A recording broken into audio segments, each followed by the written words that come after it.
बहुत बहुत धन्यवाद संचालक महोदय।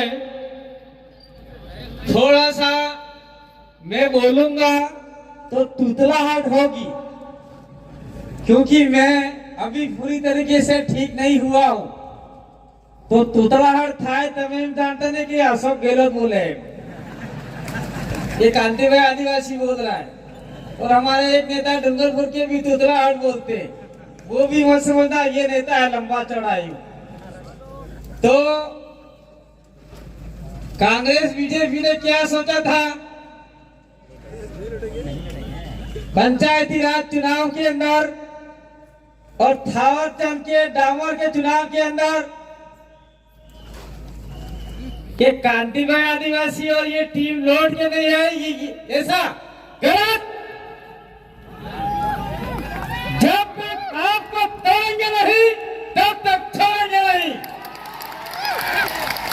तोड़ना किसको है पता है? कांग्रेस और बीजेपी को तोड़ना है, और जोड़ना किसको है? जो लोग कांग्रेस और बीजेपी में जा रहे हैं, अपने घर को तोड़ रहे हैं, उनको अपने साथ में जोड़ना है। क्या आप लोग जोड़ने का काम करोगे? बहुत बहुत धन्यवाद। एक दूसरी बात और कहना चाहता हूं, मैं सभी जगह कहता हूं, दुश्मन लोग काटते किरियारों में कहते थे, एक तो जातो रेजू, मेरे भाई के लिए जगदीश के लिए बोलते थे, एक तो जातो रेजू ने एक ठहाका करे ऐसा बोलते थे। लेकिन मैं आपकी दुआओं का, आपने भी दुआ की कांति भाई जिंदा रहना चाहिए, प्रदेश के लिए, हमारे लिए, हमारी आवाज के लिए जिंदा रहना चाहिए। तो आपने दुआ की, मैं आपका नमन करना चाहता हूँ। मैं जिंदा हूँ और आपके अंतिम कतरे के लिए लड़ाई लड़ूंगा, चाहे मुझे मौत भी दिया जाए, पुलिस की गोलियों से मुझे खून भी दे दिया जाए, लेकिन आपकी आवाज बन के हम लोग आगे तक की लड़ाई लड़ेंगे। इसलिए आपको घबराना नहीं है। इसलिए मैं हर कार्यक्रम में कहता हूँ, टाइगर अभी जिंदा है, टाइगर अभी जिंदा है, अपने सीधरू जीतू है, यू सीधरू ने है, पर फिर भी मैं उनको डराने के लिए कहता हूँ। मैं धन्यवाद देना चाहता हूँ। मैं कहता हूँ कि ये जो कार्यक्रम हुआ, भैया मेरे 7 मिनट है लेकिन 10 मिनट करना है, ठीक है? ये जो कार्यक्रम हुआ उसके लिए ये 20 मिनट में हमारे हेमाराम जी बैठे हुए, क्या कांति भाई अरे हम कल कैसे आवे, ये टोल नाके वाले पैसे मांगेंगे। मैंने कहा आप जब जब प्रदेश की धरती पे आए हो, वीडियो मैंने जारी किया है, आपसे कोई टोल नहीं लेगा। मैंने वीडियो जारी करके फेंक दिया, और मैं कहना चाहता हूँ, जिस जिस इलाके से आप लोग निकल के आए हो, वहां पे 1 भी रुपया नहीं लिया। यह ताकत है हमारी।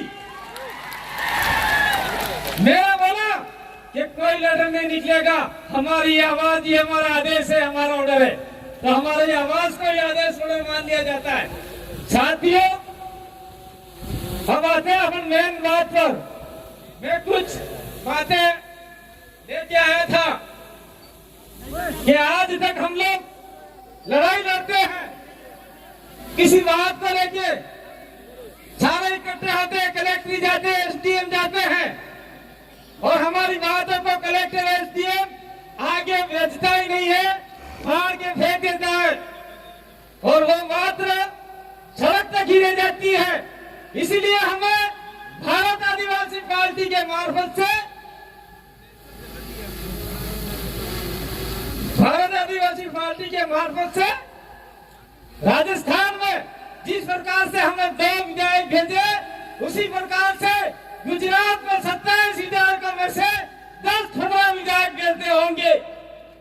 गुजरात में 27 विधायक अपने लिए रिजर्व है आदिवासियों के लिए, 27 विधायक में से 10 तो कम से कम भेजते होंगे। मध्य प्रदेश में ऊपर लोग बैठे हुए 46 विधायक रिजर्व है आदिवासियों के लिए, वो जो गए हैं वो सारे गुलाम हैं, अपने लिए कोई नहीं बोलता। राजस्थान में 28 विधायक रिजर्व है, जिसमें मात्र 2 विधायक बोले आदिवासियों के लिए, बाकी सब बोले हैं और गुलाम विधायक है। इसलिए हमें भारत आदिवासी पार्टी से अधिकतम विधायक भोपाल में भेजने होंगे, जयपुर में भेजने होंगे, और आपके गांधीनगर भेजने होंगे। इसलिए भारत आदिवासी पार्टी को हम लोग लेके आए हैं। दूसरा है जल, जंगल, जमीन और खनिज। तमार घेर मोरे काकरा बाटा है हे ता बाटा तो पहला खुद ने नहीं किया वो सफेद पत्थरों का मार्बल बनता है, टाइल से बनती है, वो करोड़ रुपये में जाता है, तब जाना काकरा बाटा होना काम नो। वो सफेद पत्थर बहुत कीमती है, इस पत्थर को बचाना है और इस पत्थर से आग का उत्थान पहली बार हुआ था, इसलिए सफेद पत्थर को अपन पूजा पद्धति में भी लेते, इसलिए खनिज को भी हमको बचाना है। खनिज नहीं बचाओगे तो बहुत बड़ा नुकसान हो जाएगा। और बिल प्रदेश की लड़ाई न तो कांग्रेस लड़ी है, न बीजेपी लड़ी है, न कोई आने वाली पार्टी लड़ेगी, हम भी लड़ेंगे। और आने वाले समय में 2023 के बाद में 24 में भी हमारा परचम दिल्ली तक लहराएगा और हम लोग बिल प्रदेश की लड़ाई के लिए कंधे से कंधा मिलाकर भारत आदिवासी पार्टी भी बिल प्रदेश के लिए काम करेगी। क्या आप सभी लोग बिल प्रदेश का साथ देंगे? साथ कैसे देंगे? भारत आदिवासी पार्टी को मजबूत करेंगे तो ही आगे बढ़ पाएंगे। राजस्थान की राजनीति में 2023 की लड़ाई में 27 सीटों में से हम लोग उधर मीणा वाली छोड़ दें, क्योंकि कुछ हमारे मीणा भाई भी बैठे हुए, क्योंकि कुछ मीणा लोग हैं मीन भगवान को मानते हैं। मैं आप पर नाराज मत होना, मीन भगवान किसका अवतार है? कोई मीणा हमको बताए? मीन भगवान 10वां अवतार माना गया है हिंदू धर्म के अनुसार। तो आप तो धर्म में डूबे हुए हो, आदिवासी को बचाने का काम नहीं कर रहे हो। तो उस इलाके में मुझे नहीं लगता कि धीरे धीरे हम लोग आगे बढ़ेंगे, क्योंकि ऐसे वक्ता हमारे साथ में डॉक्टर जितेंद्र मीणा जैसे और मेहर जैसे लोग हमारे साथ में आए हुए हैं। तो ये लोग वहां पर भी अलग जगाएंगे और 8 सीटें हैं, उन 8 सीटों में हम लोग 23 के बाद में फिर से लहराएंगे। ये बात हम लोग कहना चाहते हैं। तो अगर मान लीजिए 17 में से हम लोग कुछ सीटें और भी हैं जो प्रभावित होती है, 25 सीटें, 25 में से हम लोग लड़ाते हैं, 15-16 सीट जीत जाते हैं, तो मुख्यमंत्री तो छोड़ दीजिए, लेकिन मुख्यमंत्री कौन बनेगा वो डिसाइड करने का पावर आदिवासियों के हाथ में होगा। ये हाथ में रहना चाहते कि नहीं चाहते आप लोग? अशोक गहलोत बनेगा, अशोक गहलोत उठ बैठ, ये ताकत आपके पास में होगी। वसुंधरा राजे आ गई तो वसुंधरा राजे उठ जा बैठ जा, उठ जा बैठ जा, क्या मत आना, ये पावर आपके हाथ में होगी। यही पावर हम आपको देना चाहते हैं। यही पावर अगर आपने ले ली तो निश्चित रूप से आपका विधायक दिल्ली जाएगा। अच्छा, आपका एमएलए दिल्ली है, आपका एमएलए जयपुर जाएगा और एमपी दिल्ली जाएगा। मैं ज्यादा बात नहीं करना चाहता क्योंकि सर भी काम नहीं करता। संसद की 47 सीटें, 46 सीटें अपने एमपी बढ़ी। एक भी एमपी आदिवासियों के लिए नहीं बोला, एक भी एमपी नहीं बोला। मैं किसी पार्टी के विशेष की बात नहीं करता हूं, लेकिन मैं कहना चाहता हूं हमारे मंच के मार्फत से, एक आदमी है जो आदिवासियों के बारे में बोलता है। वो कौन है? चाहे कैसे भी हो, हम उसका समर्थक नहीं करते, लेकिन हमने उसका वीडियो देखा है। असरुद्दीन ओवैसी वो आदिवासियों के दुश्मन नहीं है। उन्होंने बोला कि भारत का आदिवासी देश का मालिक है। कौन सा आदिवासी वहां जाके बोला? एक मुसलमान सांसद आदिवासियों के लिए बोल रहा है।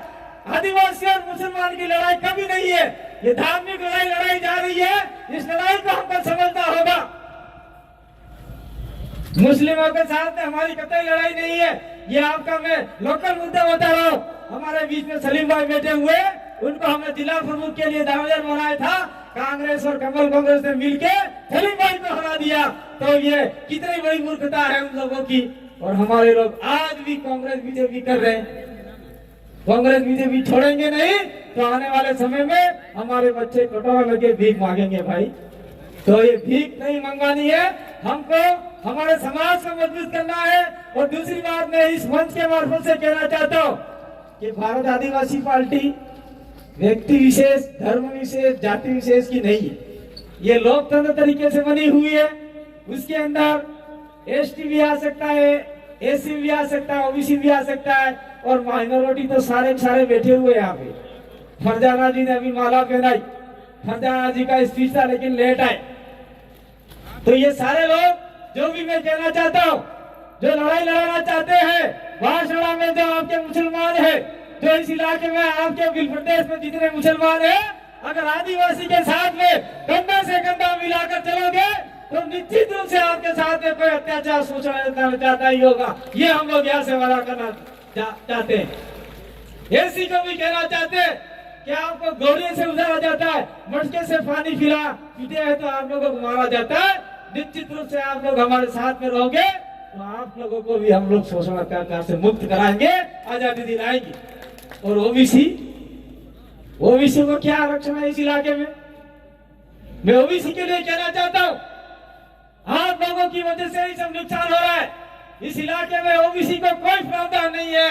अगर आप लोग हमारे साथ में कंधे से कंधा मिला के चले तो संविधान के अंदर जितना भी राइट्स दे रखा है उसको हम लोग इम्प्लीमेंट कराने का काम करेंगे। हमारे एकमात्र विधायक राजकुमार रोज जी ने ओबीसी के लिए बोला, ओबीसी अन्य पिछड़ा वर्ग के लिए।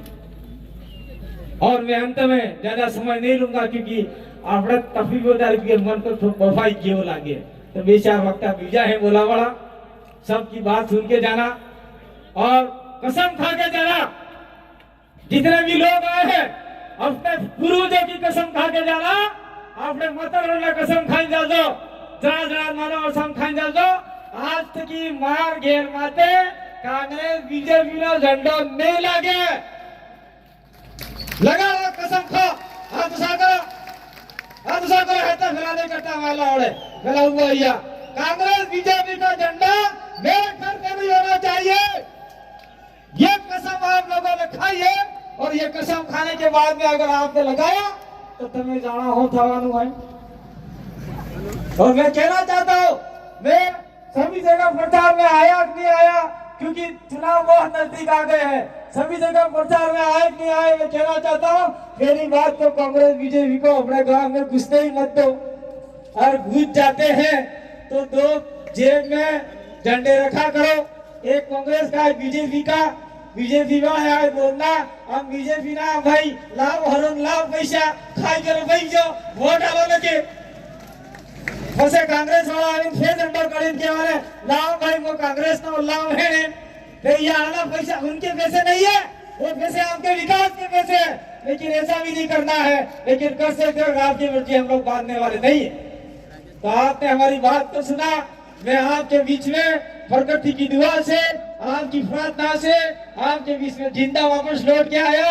इसीलिए एक बार पूरा आपको दो हाथ जोड़कर नमन करता हूँ, धरती माँ को नमन करता हूँ, आपको नमन करता हूँ। आपकी ताकत थी जो मुझे मौत के मुंह से बाहर निकाल के लाई और इस मौत के मुंह से बाहर निकाल के लाई तो निश्चित रूप से मैं आपके लिए लड़ूंगा, आपके लिए मरूंगा, लेकिन पीछे नहीं हटूंगा। बहुत बहुत धन्यवाद। आभार, जोहार, धन्यवाद। जय आदिवासी, जय विद्यार्थी।